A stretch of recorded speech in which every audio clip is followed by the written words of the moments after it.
Virgil, America's role in a world facing aggressive threats from terrorists and from Russia has our armed forces stretched pretty thin. Where should this country commit more armed forces, and where should we commit fewer armed forces?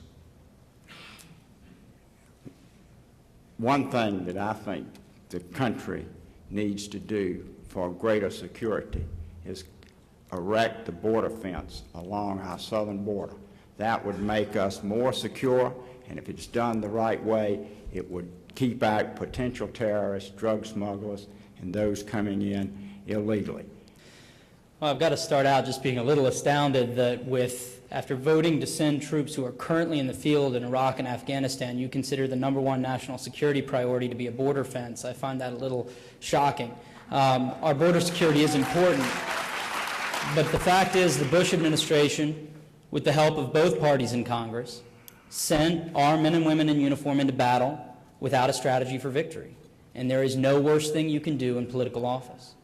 The best thing the United States can do is be energy independent, use our home resources, drill in ANWR, drill in OCS, and if we do that, our economy will be strong and our national security will be better. Failure to do that will surrender to the Chinese and the growing forces in Asia.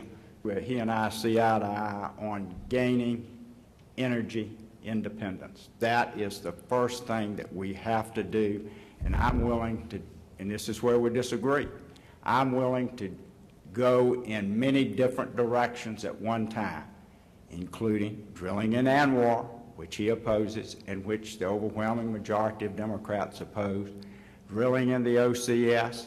The threat we face is real.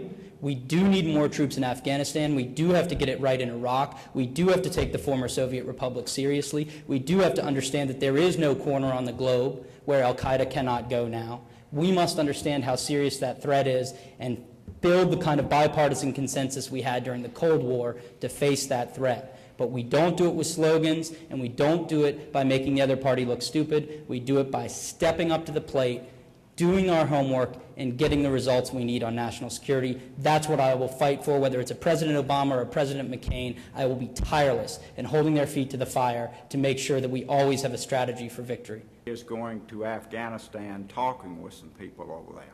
Lawrence Eagleburger, former Secretary of State, said after the discussion forum in Charlottesville that it was really absurd to say that his discussions paved the way for the improved situation in Afghanistan.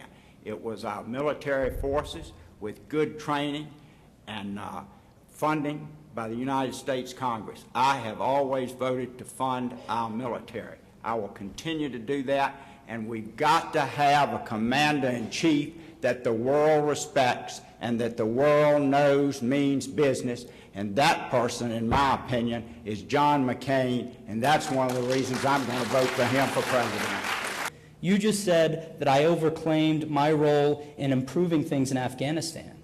Things aren't improving in Afghanistan. I never made that claim. Things have been turning dramatically for the worse in Afghanistan since 2005.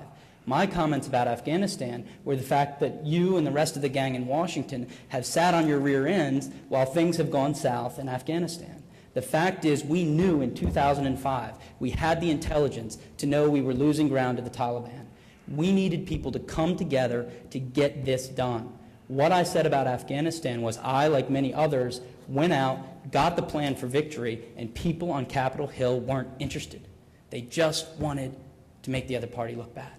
So if you're sitting up there and you don't realize things are getting worse in Afghanistan, I find that pretty concerning. But I certainly wouldn't claim credit for where Afghanistan is now. Our military has done everything it's been asked to do, everything.